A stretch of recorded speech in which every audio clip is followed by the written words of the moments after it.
उपराष्ट्रपति जगदीप धनखड़ आज एक दिवसीय दौरे पर सीकर शहर के जयपुर रोड स्थित सोभासरिया ग्रुप ऑफ इंस्टीट्यूट के रजत जयंती समारोह में मुख्य अतिथि के रूप में शामिल हुए।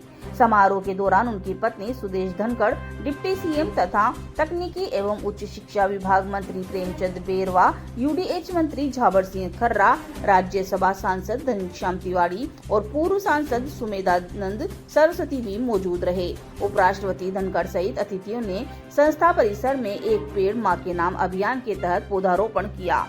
इसके बाद राष्ट्रगान और दीप प्रज्वलन के साथ रजत जयंती समारोह का भी शुभारंभ हुआ। समारोह के दौरान ग्रुप के चेयरमैन पद्मश्री PR अग्रवाल ने सोभासरिया ग्रुप ऑफ इंस्टीट्यूट के 25 साल में शिक्षा के क्षेत्र में किए गए कार्यों के बारे में विस्तृत जानकारी दी। उन्होंने ग्रुप एवं इंस्टीट्यूट की ओर से आगामी उद्देश्यों और युवाओं के देश के प्रगति में योगदान के बारे में भी जानकारी दी। रजत जयंती समारोह में संबोधित करते हुए उपराष्ट्रपति जगदीप धनखड़ ने कहा कि समाज की सेवा करने के उद्देश्य से संस्था का शुभारंभ हुआ था और आज यह संस्था ग्रुप के रूप में उभर कर सामने आ चुकी है। सोभासरिया ग्रुप के शिक्षा सहित देश के विकास में किए गए कार्यों के कारण ही PR अग्रवाल को पद्मश्री से नवाजा गया। संस्था के 25 साल के सफर के बाद अब चिंतन का समय है कि आगे क्या करना है। यह अब सोने का समय है। इसीलिए ग्रुप की ओर से मूल बिंदुओं में जो ध्यान में रखते हुए संस्था को आगे बढ़ाना है। उपराष्ट्रपति ने देश के पहले क्या हालात और अब क्या हालात पर बोलते हुए कहा, अब भारत हर क्षेत्र में मजबूत बन चुका है।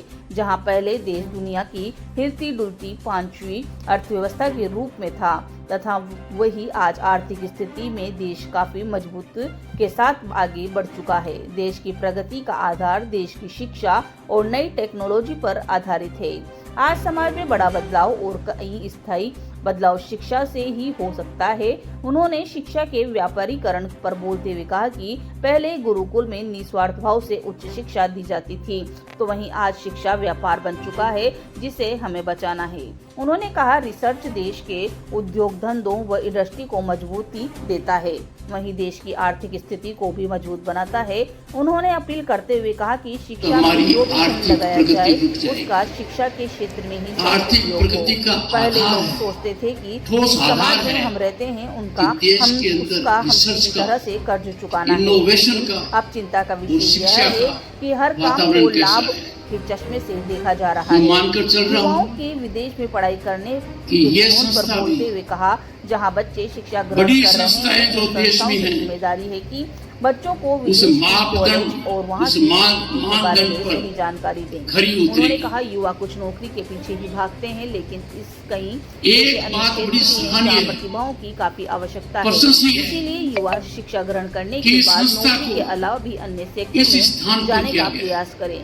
उपराष्ट्रपति ने राष्ट्रीय शिक्षा नीति पर बोलते हुए कहा कि पूरी तरह से लागू करने में समय लगेगा, लेकिन युवाओं को ग्रहण करना पड़ेगा। परिस्थिति हो वह परिस्थिति में राष्ट्र को सर्वोपरि रखना पड़ेगा। And for holistic growth, I am sure others will follow this example.